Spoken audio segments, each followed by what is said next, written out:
Mekanisme pendengaran yang akan dibahas pada materi ini adalah mekanisme pendengaran pada manusia dan mekanisme pendengaran pada hewan. Mekanisme pendengaran pada manusia. Getaran yang dihasilkan oleh suatu benda dan menghasilkan gelombang longitudinal akan sampai pada telinga manusia dalam bentuk suara atau bunyi-bunyian. Bunyi yang terdengar memerlukan medium untuk merambat. Pada telinga luar dan telinga tengah terisi udara dan rongga telinga dalam terisi cairan limfa. Sistem pendengaran pada manusia yaitu terjadi pada telinga. Telinga dibagi menjadi 3 bagian, yaitu telinga bagian luar, telinga bagian tengah, dan telinga bagian dalam. Proses mendengar manusia yaitu gelombang bunyi yang dihasilkan oleh getaran suatu benda akan masuk dan diterima oleh daun telinga, kemudian dilanjutkan pada saluran telinga. Fungsi lubang telinga adalah menerima gelombang dari sumber suara. Gelombang suara masuk ke dalam lubang telinga akan menggetarkan gendang telinga atau membran timpani. Getaran membran timpani kemudian ditransmisikan melintasi telinga tengah melalui 3 tulang kecil, yaitu tulang martil, tulang landasan, dan tulang sanggurdi. Getaran dari tulang sanggurdi kemudian ditransmisikan ke telinga dalam melalui membran jendela oval ke koklea. Getaran dari jendela oval tersebut ditransmisikan lagi ke cairan limfa dalam ruangan koklea. Dalam ruangan koklea ini terdapat organ korti berisi cairan sel-sel rambut yang sangat peka. Sel-sel rambut ini bergerak ketika ada getaran sehingga menstimulasikan getaran yang diteruskan oleh saraf auditory ke otak. Kemudian otak menerjemahkan bahwa itu termasuk suara atau bunyi-bunyian dari suatu benda.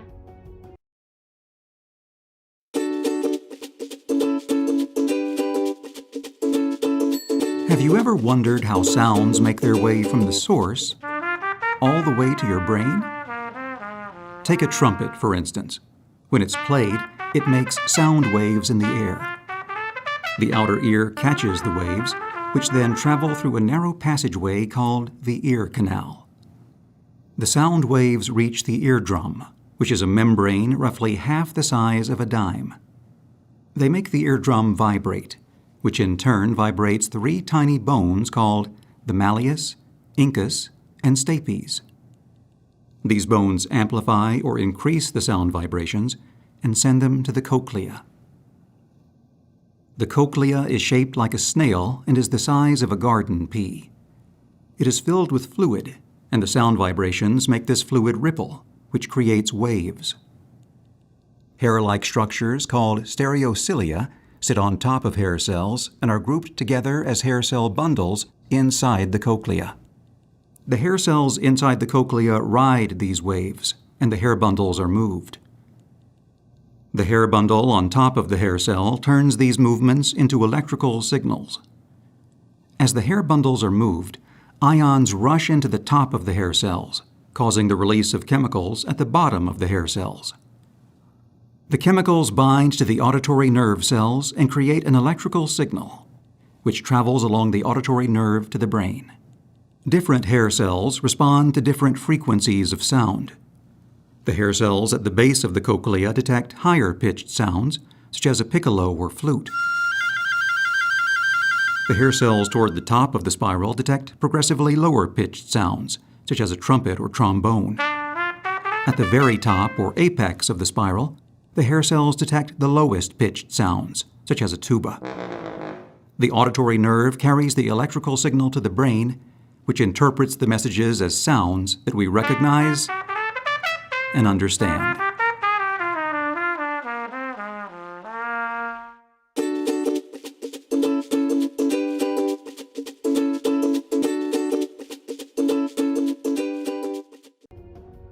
Pendengaran pada hewan.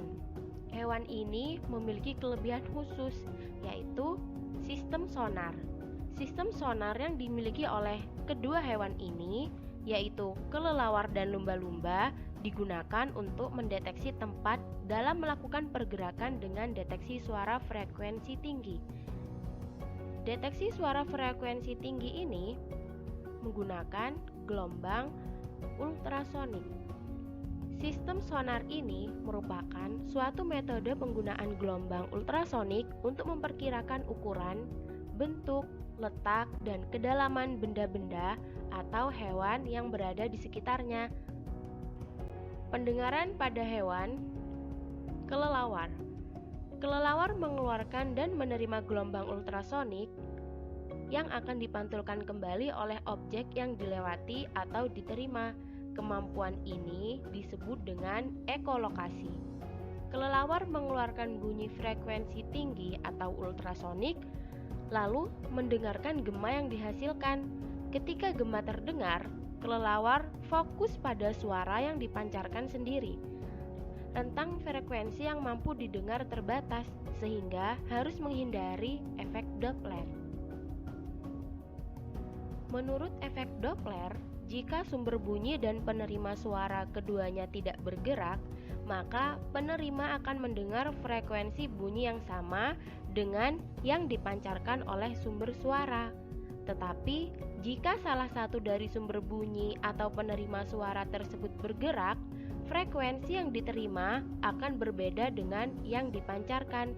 Pada keadaan ini, frekuensi suara yang dipantulkan dapat jatuh ke wilayah frekuensi yang tidak dapat didengar oleh kelelawar. Agar dapat menghindari efek Doppler ini, kelelawar akan menyesuaikan besar frekuensi suara yang dipancarkan. Misalnya, kelelawar akan mengirimkan suara berfrekuensi tinggi untuk mendeteksi lalat yang bergerak menjauh, sehingga pantulannya tidak hilang. Pendengaran pada hewan lumba-lumba. Pernahkah kalian melihat lumba-lumba? Habitat lumba-lumba berada di lautan. Lumba-lumba dapat dilihat di permukaan air, tetapi sebagian besar waktu mereka berada di kedalaman lautan yang cukup gelap. Meski lumba-lumba berada pada kedalaman lautan, lumba-lumba mempunyai sistem yang memungkinkan untuk berkomunikasi dan menerima rangsangan, yaitu sistem sonar. Sama halnya pada kelelawar. Sistem ini berguna untuk menghindari benda-benda di lautan, mencari makan, dan berkomunikasi. Bagaimana cara kerja sistem sonar pada lumba-lumba? Lumba-lumba bernafas melalui lubang yang berada di atas kepalanya. Di bawah lubang ini terdapat kantung-kantung kecil berisi udara. Agar dapat menghasilkan suara berfrekuensi tinggi, lumba-lumba mengalirkan udara pada kantung-kantung ini. Selain itu, kantung udara ini juga berperan sebagai alat memfokus bunyi. Kemudian, bunyi ini dipancarkan ke segala arah secara terputus-putus.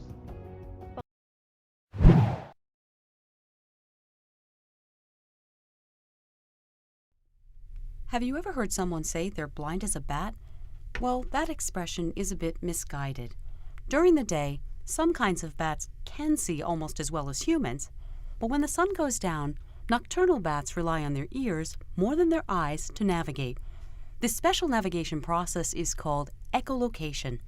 In echolocation, bats use a combination of their voice, ears, and echoes to create a perceptual map that allows them to see in the dark. You might be wondering where an echo comes from. An echo is the reflection of sound reaching a listener. Sound is a vibration that ripples away from its source in waves. The rate at which this vibration occurs is called its frequency. Sound waves at high frequencies are high-pitched. Humans can hear sounds at frequencies between 20 and 20,000 waves per second and don't perceive pitches outside that range. Bats, on the other hand, can hear and produce sound at frequencies over 100,000 waves per second, way beyond the range of human hearing. Here, we've slowed down a bat's chirp so you can hear it. This chirp is the first step in the process of bat echolocation, the primary sound that the bat will use to detect information about its surroundings. The bat listens as the chirp leaves its body and bounces off its surroundings. When the sound returns to the bat, the cartilage of the outer ear funnels the sound waves into the ear canal.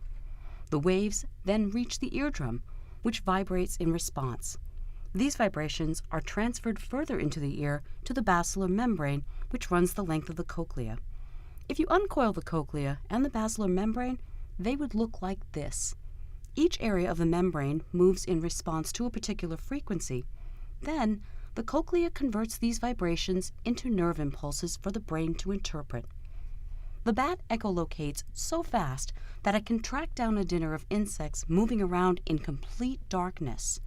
Special muscles in its throat make it possible for the bat to chirp 160 to 190 times per second. Because it receives so much information at once, it has to differentiate relevant information from signal clutter. To do this, the bat emits chirps of varying frequency patterns, each of which echoes off objects differently depending on the object's size, shape, and distance from the bat. Then, by analyzing resulting echo intensities, it creates a mental map of its surrounding physical space. When looking for prey, the bat first sends out low-frequency chirps over a wide range. Larger objects will reflect more intense echoes, but it's often the smaller objects, like insects, that the bat is targeting. Once a bat receives low-intensity echoes from small potential prey, it will re-emit a high-frequency chirp directed toward it. When both high and low-frequency echoes return to the bat, it is able to ignore the now irrelevant low-frequency waves that reflect from the trees or rocks that surround its meal. To gauge how far away a given object is, the bat analyzes the time delay between when it hears its chirp and perceives the resulting echo. Directional information comes from comparing information the bat receives in each ear. For example, let's imagine that a bat's chirp echoes back from an insect to this side of the bat. Since this ear is closer to the insect, it will receive the sound before the other ear. By interpreting the difference between when it receives the echo in each ear, the bat can guide itself towards the insect. Bats are only one type of animal that uses echolocation. Killer whales, dolphins, porpoises, and some birds echolocate as well. Scientists who developed sonar and radar got their ideas from the study of echolocation in bats and whales. The U.S. Navy and other research groups are especially interested in echolocation because it could lead to even more technology. Maybe now you'll think twice the next time someone says, "blind as a bat."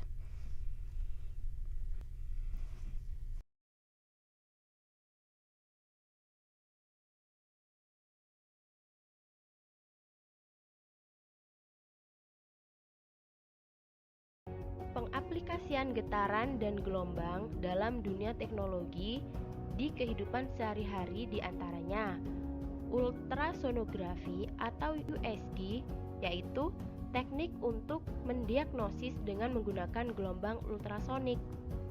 Frekuensi yang digunakan berkisar antara 1 sampai 8 MHz. USG ini dapat digunakan untuk melihat struktur internal dalam tubuh seperti tendon, otot, sendi, pembuluh darah, bayi yang berada dalam kandungan, dan berbagai jenis penyakit seperti kanker. Sonar atau Sound Navigation and Ranging dapat digunakan untuk menentukan kedalaman dasar laut yang diperoleh dengan cara memancarkan bunyi ke dalam air. Gelombang bunyi ini akan merambat menurut garis lurus hingga mengenai sebuah penghalang, misalnya dasar laut.